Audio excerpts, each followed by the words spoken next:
नमस्ते। तो क्या अक्सर आपको एल्बो पेन होता है और आप उसका सोल्यूशन जानना चाहते हैं? तो ये वीडियो आप एंड तक देखिए। मैं डॉक्टर सारिका कटकुरी, फिजियोथेरेपिस्ट, मुंबई बोरिवली में प्रैक्टिस करती हूँ। तो हमने जॉइंट पेन सीरीज शुरू किया है, उसका एक एपिसोड हो गया है, यानी हमने शोल्डर पेन के बारे में पिछले वीडियो में डिस्कस किया था। उसमें रेंज बढ़ाने के लिए और ताकत बढ़ाने के लिए आप क्या सिंपल एक्सरसाइजेस घर पे कर सकते हैं, उस बारे में हमने डिस्कस किया था। आज हम एल्बो पेन यानी कोनी में जो दर्द होता है उसके लिए आपको क्या करना है वो बात करेंगे।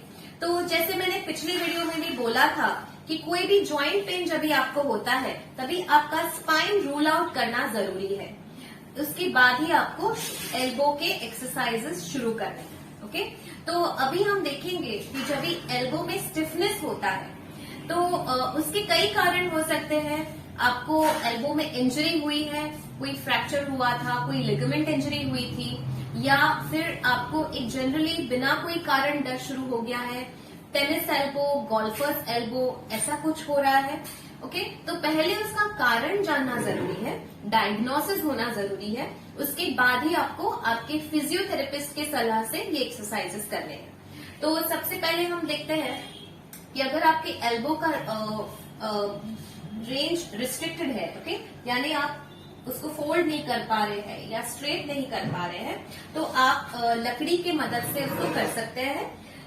तो यहाँ पे मैंने एक स्केल लिया है, आप थोड़ा बड़ा भी ले सकते हैं। तो इसको सामने पकड़ना है और जितना हो सकता है उतना आपके हाथों को फोल्ड करना है, ओके, और फिर बाद में उसको स्ट्रेट करना है।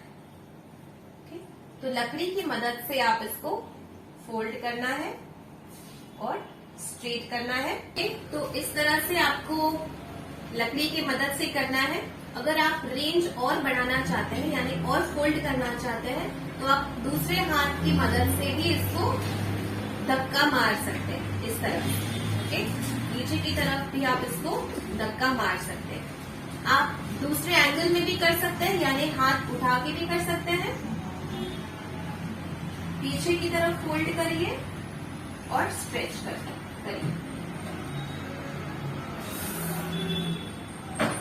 ओके, जो आपको कंफर्टेबल है आपको उस तरह से करना है।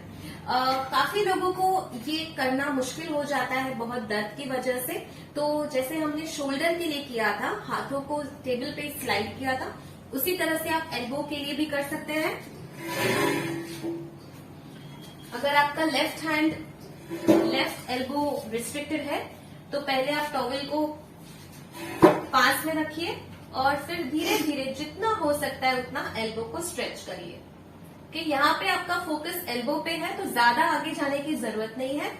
एल्बो को फोल्ड करना है और स्ट्रेच करना है। ओके, तो हम एक हॉरिजॉन्टल प्लेन में इसको कर रहे हैं ताकि इसको करने में आसानी हो जाए।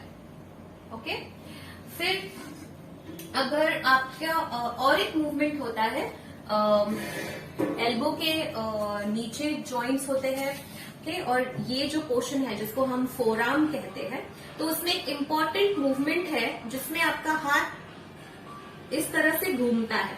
ओके, तो ये आपके हाथ के लिए बहुत ही जरूरी मूवमेंट है। आपको कोई भी काम करना है तो ये मूवमेंट होना हाथों में जरूरी है। इसको हम सुपिनेशन, प्रोनेशन कहते हैं। तो ये भी आप लकड़ी की मदद से कर सकते हैं। कैसे? आप लकड़ी को एक हाथ में पकड़िए जो आपका एल्बो यानी फोरआर्म जो अफेक्टेड है उसके लिए, और लकड़ी को नीचे की तरफ घुमा दीजिए उल्टा, फिर वापस इसको सीधा कर दीजिए। ओके, तो फोरआर्म का मूवमेंट बढ़ाने के लिए आपको एक स्टिक हाथ में पकड़ना है और उसको दोनों तरफ आपको घुमाना है। तो जब मैं घुमा रही हूं तो मेरा स्टिक बाद में स्ट्रेट हो जाता है। तो इसमें आपको याद रखना है कि इसमें एल्बो का मूवमेंट नहीं करना है, एल्बो आपका फिक्स कर देना है, सिर्फ आपका फोरआर्म का मूवमेंट हो रहा है। ओके, दोनों आप बाजू घुमाएंगे तभी स्टिक स्ट्रेट हो जाएगा। अगर आपका स्टिक ऐसे स्ट्रेट नहीं हो रहा है यानी आपका मूवमेंट रिस्ट्रिक्टेड है, तो इसमें आप दूसरे हाथ का मदद से उसको इस तरह से घुमा सकते हैं। ओके, और अगर इस तरफ नहीं जा रहा है तो आप इस को नीचे पुश करना है। ओके, तो आप हमेशा अपने दूसरे हाथ की मदद से आपके मूवमेंट बढ़ा सकते हैं। ओके, इसको और एक तरीके से आप कर सकते हैं। आप दोनों हाथ इसे पकड़ लीजिए और उसको घुमाइए। ओके, तो याद रखिए इसमें एल्बो मूवमेंट नहीं हो रहा है, सिर्फ फोरआर्म का मूवमेंट हो रहा है। आप टेबल के सपोर्ट से कर सकते हैं। टेबल पे आपका एल्बो फिक्स कर दीजिए और घुमाइए, दोनों तरफ आपको घुमाना है। ओके, अभी हम देखते हैं कि इसकी ताकत बढ़ाने के लिए आप क्या कर सकते हैं। तो अगेन आप डंबल का यूज कर सकते हैं। मेरे पास अभी 2 किलो है, आप शुरुआत 1 किलो से या आधे किलो से भी कर सकते हैं।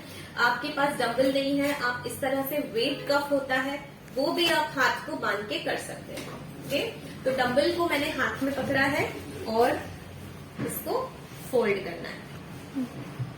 ओके, तो आपका इससे ताकत बढ़ेगा, जिसको हम बाइसेप्स मसल कहते हैं, उसका एक पार्ट आपका स्ट्रेंथन होगा। ओके, और आपको बैक साइड मसल ट्राइसेप्स को स्ट्रेंथन करना है, तो आप हाथों को उठाइए और इसको बेंड करिए,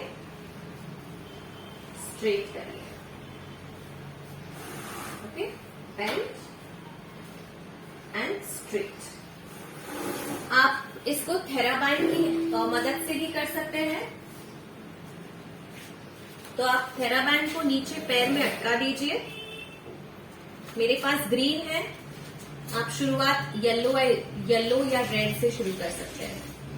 फिर मैं हाथ को फोल्ड करूं, तो ये करते वक्त मुझे रेजिस्टेंस मिलना चाहिए, यानी मुश्किल होना चाहिए, आसानी से फोल्ड नहीं होना चाहिए। अगर आसानी से हो रहा है तो आप एक लेवल बढ़ा दीजिए, आप ब्लू या ब्लैक थेराबैंड ले लीजिए, या तो आप डिस्टेंस कम कर दीजिए। ओके, तो आप इसको अगर बैक साइड से करना है तो जो मेरा पेनफुल हाथ है वो ऊपर रहेगा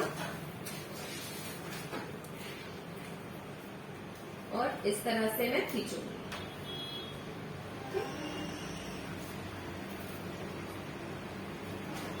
तो आपको या तो डंबल या थेराबैंड, आपको दोनों चीजें यूज करने की जरूरत नहीं है। जो आपको कंफर्टेबल है या आपके फिजियोथेरेपिस्ट जैसे आपको गाइड करेंगे उस तरह से आपको यूज करना है।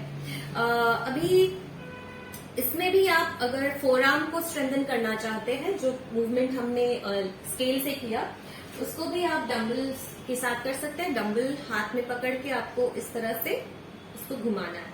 काफी बार डंबल का जो वजन होता है, यानी अभी इसका 2 किलो है, तो वजन से भी मूवमेंट बढ़ जाता है। तो बहुत बार हम वेट इसलिए लगाते हैं कि मूवमेंट भी बढ़े और स्ट्रेंथ भी बढ़े। ठीक, तो इसमें दोनों काम हो जाते हैं। और एल्बो केसेस में काफी बार जैसे टेनिस एल्बो होता है और उसमें भी स्ट्रेंथनिंग की जरूरत होती है, तो एक कॉमन मूवमेंट है, एक्सरसाइज है बॉल एक्सरसाइज, जिससे आपके एल्बो के मसल्स स्ट्रांग होते हैं। यस, आपके काफी सारे मसल्स आपके हाथों के, आपके एल्बो से कनेक्टेड है। तो एक सिंपल एक्सरसाइज आप कर सकते हैं, जैसे कि आपको बॉल को प्रेस करना है। तो अगर शुरुआत से ही आपको ये करना नहीं है, अगर बहुत पेन है, तो लेटर स्टेजेस में आप कर सकते हैं। आप बॉल को जैसे दबाएंगे आपको यहाँ पे स्ट्रेन महसूस होगा। तो शुरुआत में एक सॉफ्ट बॉल लेना है, फिर आप उसका थोड़ा सा हार्ड बॉल ले सकते हैं। ओके, तो ये कुछ कॉमन एक्सरसाइजेस थे आपके एल्बो पेन के लिए, रेंज बढ़ाने के लिए और स्ट्रेंथ बढ़ाने के लिए। तो ये आप शुरू कर सकते हैं आपके फिजियोथेरेपिस्ट को कंसल्ट करने के बाद। आपको कुछ भी डाउट है आप कमेंट सेक्शन में पूछिए। ये वीडियो को जरूर लाइक और शेयर करिए। धन्यवाद।